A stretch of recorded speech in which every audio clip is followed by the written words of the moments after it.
Terima kasih Anda masih di Kompas Petang. Saudara, 2 hari pasca debat, Capres nomor urut 2 Prabowo Subianto memberikan tanggapan atas pernyataan Capres nomor urut 1 Anies Baswedan yang menyinggung kepemilikan lahan 340.000 hektar dalam debat calon presiden hari Minggu lalu. Pernyataan Prabowo ini disampaikan saat menghadiri acara di Pekanbaru Riau. Prabowo mempertanyakan pernyataan Anies saat debat ketiga. Prabowo mengklaim lahan yang dipersoalkan berstatus hak guna usaha.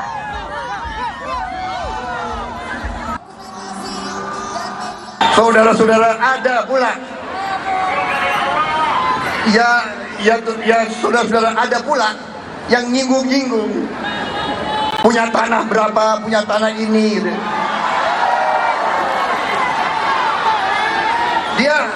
Dia pintar atau goblok sih? Dia ngerti nggak ada HGU, hak guna usaha, hak guna bangunan, hak pakai, ya kan? Itu tanah negara, saudara. Daripada dikuasai orang asing, lebih baik Prabowo yang mengelola. Dalam debat Capres ketiga, Anies menyebut lahan milik Prabowo adalah 320 hektar, namun diklarifikasi menjadi 340.000 hektar. Prabowo langsung menginterupsi pernyataan Anies dan menyebut data yang disampaikan Anies Baswedan itu salah. Momen itu terjadi saat Anies mendapat giliran pertama di sesi kedua saat debat ketiga Pilpres 2024 di Istora Senayan, Jakarta, Minggu malam. Tidak perlu dibicarakan. Sebelum saya menjawab pertanyaan itu, saya mengklarifikasi tadi data yang meleset. Maaf Pak Prabowo, angkanya terlalu kecil. Bukan 320 hektar, tapi 340.000 hektar. Saya klarifikasi. Kemudian Itu pun salah. Melanjutkan. Itu pun salah. Atas apa yang perlu saya sampaikan. Mas Anies, Pak Prabowo, jangan Pak Prabowo, mohon maaf. Ini mohon nanti tenang ada dulu kesempatannya, hadirin. baik. Mohon tenang. Harap tenang. Sebelumnya soal kepemilikan lahan ribuan hektar ini pernah disebut Joko Widodo pada debat calon presiden pada 17 Februari 2019 lalu. Saat itu Jokowi menyatakan Prabowo memiliki 220.000 hektar lahan di Kalimantan Timur. Selain itu Jokowi juga menyebut Prabowo menguasai 120.000 hektar lahan di Aceh Tengah. Kita tidak memberikan kepada yang gede-gede. Saya tahu Pak Prabowo memiliki lahan yang sangat luas di Kalimantan Timur.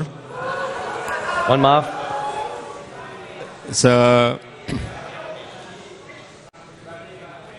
Sebesar 220.000 hektar. Juga di Aceh Tengah 120.000 hektar. Saya hanya ingin menyampaikan bahwa pembagian seperti ini tidak dilakukan masa pemerintahan saya. Ratusan ribu di beberapa tempat itu benar, tapi itu adalah HGU, itu adalah milik negara. Jadi setiap saat negara bisa ambil kembali, dan kalau untuk negara saya rela mengembalikan itu semua. Tapi daripada jatuh ke orang asing, lebih baik saya yang kelola, karena saya nasionalis dan patriot. Kita ulas panasnya pasca debat ketiga Capres bersama Bestari Barus, juru bicara Timnas Amin, dan juga Wihadi Wianto, juru bicara TKN Prabowo Gibran yang sudah hadir ke studio, dan melalui sambungan virtual sudah ada Aditya Perdana, Direktur Algoritma Research and Consulting. Selamat petang Bapak-Bapak, terima kasih sudah bergabung bersama kami. Pak Wihadi terlebih dahulu ya. Pak Wihadi, bagaimana Anda merespon? Ini kan pasca debat, 2 hari pasca debat, justru situasinya semakin panas dan Pak Prabowo juga menanggapinya cukup keras. Ya, saya kira ini semuanya berawal daripada debat yang dimana data yang disampaikan ada kesalahan. Dan di sini kalau saya lihat bahwa data itu 340.000 yang disampaikan itu pun juga tidak tepat, ya kan? Dan itu adalah HGU, ya kan? Bukan dimiliki, artinya hak pengelolaan. Nah, di sini kan ada satu informasi, disinformasi, ya kan? Artinya bahwa informasi yang salah dalam suatu debat ini adalah, apalagi itu dipertanyakan. Nah, ini tentunya akan menimbulkan efek yang panjang, karena bagaimanapun juga yang namanya kepemilikan dan usaha itu kan beda. Pengelolaan dan pemilikan beda. Nah, disinilah hal ini sudah diklarifikasi oleh Pak Prabowo, Ya. ya kan, tadi pada saat kesempatan pertemuan dengan di Riau, bahwa 340 itu adalah HGU, bukan dimiliki. Datanya ini disebut juga salah. Berapa data yang tepat sebenarnya? Ya, Kalau saya kira itu betul itu tidak kan kalau Pak Prabowo hampir bukan- 500.000? Enggak, Pak Prabowo kan bukan pemilik tunggal. Oke. Di sini kan ada perusahaan. Tentunya Pak Prabowo sebagai salah satu pemegang sahamnya. Ya, jadi perusahaan itulah pengelolaan daripada usaha Pak Prabowo.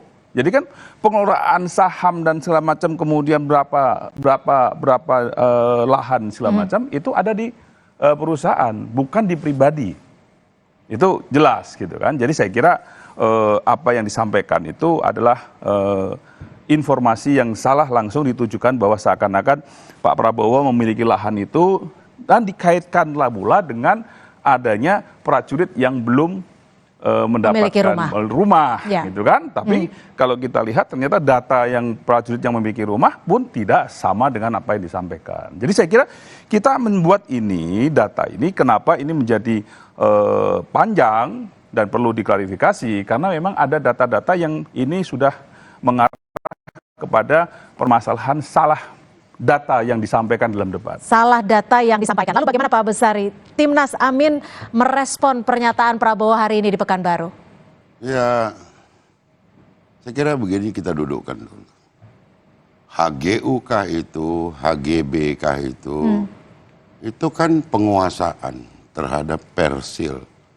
Dan dia itu bukan untuk 1-2 hari, dan nggak bisa kemudian pemerintah main. Kalau katakan, kalau pemerintah mau ambil hari ini nggak bisa. Itu HGU itu bisa 30 tahun, ada perpanjangan 30 tahun seperti dia IKN sampai berapa 80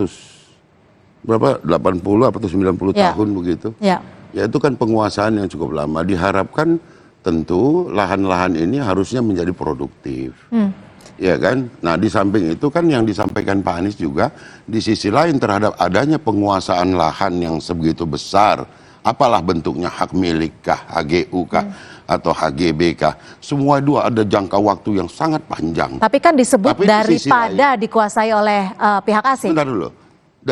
Kemudian di sebelah sini ada fakta bahwa ternyata kita belum bisa memberikan perhatian lebih kepada tentara ataupun prajurit kita, untuk mereka lebih cepat memiliki lahan untuk dibuatkan rumah supaya jangan ngontrak, sementara kita disuruh menjaga. Kita meminta prajurit ini mengamankan setiap jengkal wilayah NKRI. Akan itu saja cuma yang disampaikan. Jadi bukan seperti yang disampaikan adalah personal terhadap Pak Prabowo. Kebetulan penguasaan lahan itu ada di Pak Prabowo. Maka diharapkan tentu ke depan ini pemerintah harusnya berpikir bagaimana kemudian ketika ada para pihak bisa menguasai lahan yang segitu besar, pikirkan juga dong ini prajurit yang disuruh menjaga perbatasan kita, mengamankan wilayah NKRI, namun mereka belum mendapatkan haknya supaya keluarganya nyaman. Kan itu saja yang disampaikan sebetulnya. Saya ke Mas Aditya. Mas Aditya, sebenarnya membaca komunikasi politik Capres ini apa sih yang Anda baca? Iya, nampaknya kelihatan menarik ya, dari debat yang kemarin itu belum selesai gitu ya. Jadi memang disampaikan juga Pak Prabowo pada waktu kemarin dan juga dilanjutkan di dalam press conference itu kan ada keinginan dari Pak Prabowo untuk di forum lain gitu ya, untuk membuka data-data ataupun informasi itu secara lebih lanjut. Nah, pada forum di Riau ini kelihatannya Pak Prabowo mengungkapkan gitu ya secara langsung gitu apa yang dimaksud dengan data yang di lahan yang tadi diskusikan. Jadi kelihatannya dari gaya komunikasinya memang Pak Prabowo itu lebih condong, lebih nyaman gitu ya untuk berbicara atau bisa mengungkapkannya itu dengan apa yang disampaikan pada bukan debat gitu ya, hanya untuk di forum yang melibatkan satu arah gitu ya. Monolog seperti yang dilakukan pada kondisi di Riau itu. Jadi itu membuat Pak Prabowo lebih nyaman gitu ya untuk berkomunikasi, menyampaikan apa yang seharusnya dibicarakan beberapa hari yang lalu. Itu yang saya lihat gitu ya, ketimbang memperdebatkan, dan kelihatan juga Pak Prabowo waktu itu juga saya sampaikan kepada teman-teman wartawan memang cenderung defensif gitu ya, untuk tidak ingin memperpanjang perdebatan sehingga kemudian akibatnya kemudian jadi banyak pertanyaan-tanya dan dilanjutkan dalam diskusi-diskusi setelah debat gitu Mbak. Oke, tapi gini Pak Wihadi, kalau kita bicara hari ini, Pak Prabowo statementnya cukup keras untuk menjawab pernyataan Anies Baswedan. Anda pintar atau dalam tanda kutip dengan kata-kata kasar. Apakah ini memang ada berlaku sentimen atau seperti apa menurut Anda? Enggak, jadi begini. Yang ingin Anda sampaikan. Begini ya, kan itu kan tadi diputar juga kan pada saat debat 2019, dan itu kan memang penggunaan atau pemanfaat lahan itu sudah cukup lama. Okay. Ya kan? Nah, kemudian kalau kita lihat bahwa itu dikaitkan lagi dengan permasalahan yang dimana harus yang dikaitkan dengan prajurit yang belum mempunyai rumah, saya kira itu tidak bisa langsung apple to apple begitu kan. Dan kalau itu dikaitkan hanya tanahnya Pak Prabowo pribadi gitu kan, ya saya kira mungkin Pak Prabowo juga merasa Pak Anies ini pernah juga merasakan manfaat dari tanahnya Pak Prabowo gitu. Karena pada saat pemilihan gubernur, Pak Prabowo itu mengagunkan tanahnya untuk membiayai Pak Anies sebagai gubernur gitu loh. Yeah. Nah itu mungkin ya ini satu hal yang, aduh kenapa mesti begitu gitu loh. Jadi saya kira ini adalah sesuatu hal di mana tanah yang ini kan tanah usaha, gitu kan, dan ini adalah perusahaan, apapun bentuknya, gitu kan. Nah ini saya kira Pak Prabowo mungkin dalam hal penyampaiannya adalah menyampaikan bahwa tanah ini adalah tanah HGU. Dan pada saat dengan debat Pak Jokowi dengan Pak Jokowi 2019, kalau negara mau mengambil sewaktu-waktu akan diserahkan oleh Pak. Ya, tapi artinya juga bisa diagunkan untuk kepentingan politik dong. Ya, buktinya tadi bukan yang itu, bukan yang itu. Nanti bener bukan yang itu, kan gitu. Gimana tuh? Banyak Ya bener. kan itu kan belum tentu datanya sama, gitu kan? Bukan itu, karena kan mungkin dari apa namanya kepemilikan kan bisa saja bukan itu kan HGU kan perusahaan bukan pribadi. Pak Bestari gitu kan? sepertinya sudah tak sabar untuk merespon, tapi jawabannya selepas jeda. Tetap bersama kami di Kompas Petang.